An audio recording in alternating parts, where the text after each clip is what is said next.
بڑا دل دہلا دینے والا منظر تھا۔ یہ صبح 7:30 بجے کا وقت ہوگا۔ ٹریفک اپنے معمول کے مطابق اپنی اپنی منزل کی جانب رواں دواں تھی۔ دفاتر اور اسکول جانے والے افراد اپنی دھن میں ادھر ادھر آ جا رہے تھے۔ موٹر بائک پر سوار ایک 21-22 سالہ نوجوان بغیر ہیلمٹ کے بڑی تیزی کے ساتھ اوور ہیڈ برج پر دکھائی دیا۔ اس کی رفتار تقریباً 90 تا 100 کلومیٹر تو ضرور ہی ہوگی۔ اپنے حلیے سے وہ نہ تو کسی آفس میں کام کرنے والا لگ رہا تھا اور نہ ہی اس کے ساتھ کوئی بچہ تھا جس سے ظاہر ہوتا کہ وہ اسکول چھوڑ کر آ رہا ہو یا اسکول چھوڑنے کے لیے نکلا ہو۔ ابھی وہ پل کے درمیان میں ہی پہنچا تھا کہ اس کی مخالف سمت سے ایک بجری سے لدا ہوا ٹرک کسی جن کی طرح نمودار ہوا اور آنن فانن اپنے سامنے سے آتے ہوئے اس موٹر بائک سوار کے ساتھ بڑے زوردار دھماکے سے جا ٹکرایا۔ اف میرے خدایا! ایک لمحے کو یوں لگا جیسے کسی نے عین پل کے درمیان کوئی بم پھوڑ دیا ہو، لیکن دوسرے ہی لمحے اس ٹرک کی زوردار ٹکر سے اس موٹر بائک سوار کے پرخچے اڑ گئے اور اس کا دھڑ ٹکڑوں میں تبدیل ہو کر پل پر بکھر گیا اور اس کا سر کسی فٹ بال کی مانند اڑتا ہوا پل پر سے نیچے ہوتا ہوا جا گرا۔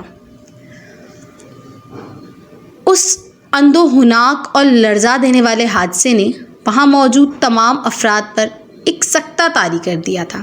سب لوگ اس جائے حادثہ کو یوں آنکھیں پھاڑ پھاڑ کر دیکھ رہے تھے جیسے ابھی اس جگہ سے کوئی جن نمودار ہو جائے گا۔ کسی نے پولیس کو اطلاع کر دی تھی، جس کے نتیجے میں کچھ ہی دیر میں وہاں مقامی پولیس پہنچ چکی تھی۔ نوجوان کے جسم کے ٹکڑوں کو ایک چادر میں اکٹھا کر کے پولیس وین اپنے ساتھ آئی ایک ایمبولینس میں رکھوا کر اس نوجوان کے سر کو تلاش کرنے لگی۔ پھر اچانک کسی کے چیخنے کی آواز سن کر پولیس کا ایک نوجوان اس کی جانب متوجہ ہوا تو اس نے پل پر سے نیچے زمین کی طرف اشارہ کر کے بتایا کہ ایک سر وہاں پڑا ہوا ہے۔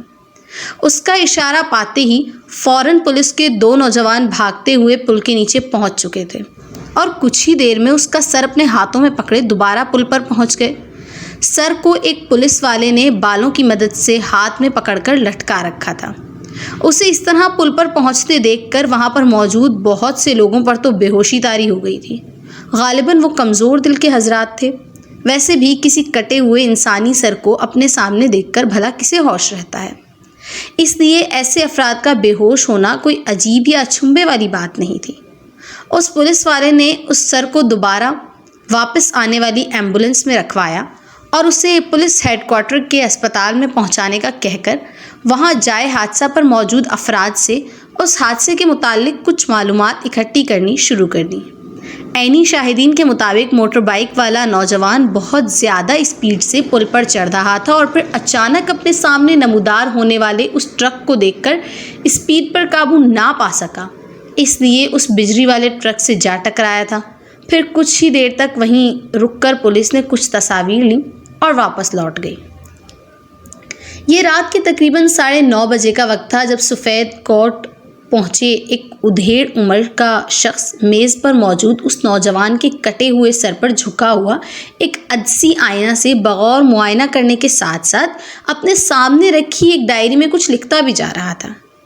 یہ ڈاکٹر فیروز تھا، جو پولیس ڈپارٹمنٹ کے شعبہ پوسٹ مارٹم کا ہیڈ تھا۔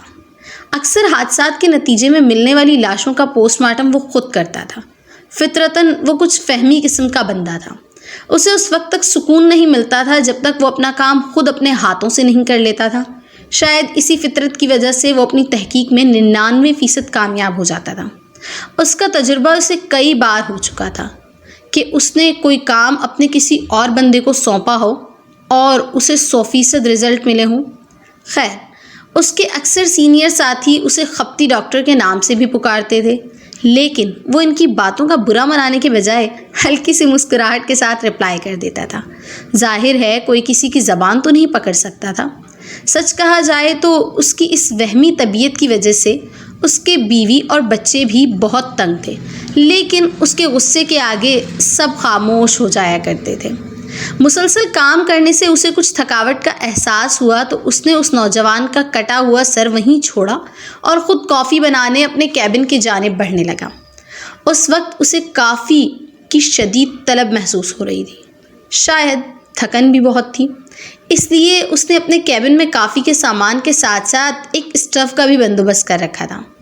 اکثر راتوں میں اسے پوسٹ مارٹم کرتے ہوئے ساری رات بیت جاتی تھی، اور اس دوران اسے جب بھی چائے یا کافی کی طلب ہوتی تو وہ فوراً اپنے کیبن میں جا کر اپنی اس طلب کو پوری کر لیتا تھا۔ اس وقت بھی اسے کافی کی طلب ہوئی تو اس نے باقی کا کام وہیں چھوڑا اور کیبن میں جا کر کافی بنانے لگا۔ کافی کا کپ اٹھائے وہ جیسے ہی دوبارہ اپنی میز کے قریب پہنچا تو یکدم اسے یوں محسوس ہوا جیسے میز پر رکھے اس نوجوان کے سر میں موجود آنکھیں جھپکی ہوں۔ ہیں؟ یہ کیا ہوا؟ یہ کٹے ہوئے سر میں موجود آنکھیں بھلا ایسے زندہ انسانوں کی طرح اپنی آنکھیں جھپک سکتی ہیں؟ کہیں میں کوئی خواب تو نہیں دیکھ رہا؟ وہ خود بخود اپنے منہ میں بڑبڑانے لگا۔ اسے واقعی حیرت ہو رہی تھی، حالانکہ اسے پوسٹ مارٹم کرتے ہوئے زمانے بیت گئے تھے اور کبھی ایسا نہیں ہوا تھا کہ اس کے سامنے رکھی لاشوں میں کوئی غیر معمولی تبدیلی رونما ہوئی ہو یا کوئی ناقابل فراموش واقعہ ظہور پذیر ہوا ہو۔ اس لیے اس کی حیرت بجا تھی۔ اس نے کافی کا مگ ایک جانب رکھا اور دوبارہ عدسی شیشہ اٹھا کر اس کٹے ہوئے سر کا معائنہ کرنے لگا، لیکن وہ بے جان تھا اور اس کی دونوں آنکھیں بھی اس طرح بند تھیں جیسے وہ اس حالت میں نہیں چھوڑ کر گیا تھا۔ یہ دیکھ کر اس نے دوبارہ کافی کا مگ ہاتھ میں پکڑا اور مڑ کر سامنے رکھی کرسی کی جانب بڑھا۔ کیا ہوا ڈاکٹر؟ کیا تمہیں یقین نہیں ہوا کہ میں زندہ ہوں؟ کٹے ہوئے سر میں سے نکلنے والی آواز نے اسے چونکا دیا تھا۔ ظاہر ہے کٹا ہوا سر کیسے بول سکتا تھا، لیکن وہ قسم کھا کر کہہ سکتا تھا کہ اس نے اپنے پیچھے اسی کٹے ہوئے سر میں سے ہی انسانی آواز سنی تھی۔ وہ خوف زدہ ہو گیا۔ ظاہر ہے یہ اس کی پروفیشنل لائف میں پہلا واقعہ تھا جو حقیقت میں اس کے سامنے ہی ہو رہا تھا۔ اپنے پیچھے وہ انسانی آواز سن کر جیسے ہی پلٹا تو اسے وہ سر دوبارہ بے جان ہی دکھائی دینے لگا۔ اف خدایا، یہ سب کیا ہو رہا ہے؟ یہ کٹا ہوا سر کیسے بول سکتا ہے؟ اس کی آنکھیں پھیل کر اس کی کنپٹیوں سے جا لگی تھیں۔ اس نے جلدی سے کافی کا مگ دوبارہ ٹیبل کی سائڈ پر رکھا اور جلدی سے اس کٹے ہوئے سر کے قریب پہنچ کر اسے ہلا جلا کر دیکھنے لگا، لیکن وہ بے جان ہی تھا۔ اس لیے کچھ دیر تک وہ اسے ٹکٹکی باندھ کر دیکھتا رہا اور کوئی جواب نہ پا کر اس نے اسے احتیاط سے ایک طرف رکھ کر اس پر شیشے کا ڈھکن رکھ دیا۔ شیشے کی وجہ سے وہ باہر سے اندر صاف دکھائی دے رہا تھا۔ اس ساری کارروائی میں رات کے 11 ہونے والے تھے، اس لیے اس نے سوچا تھا کہ آج کا کام اتنا ہی کافی ہے، اور ویسے بھی وہ کچھ اندر سے خوفزدہ بھی ہو گیا تھا، اس لیے وہ جلد از جلد اپنے گھر پہنچنا چاہتا تھا۔ یہ سوچ کر اس نے جلدی سے لائٹس آف کی اور لیبارٹری کا دروازہ بند کر کے گیراج میں کھڑی اپنی کار میں بیٹھا اور جلدی سے وہاں سے نکل گیا۔ Please like, comment and subscribe the channel Shehzad Khan Horror Stories, and thanks for watching.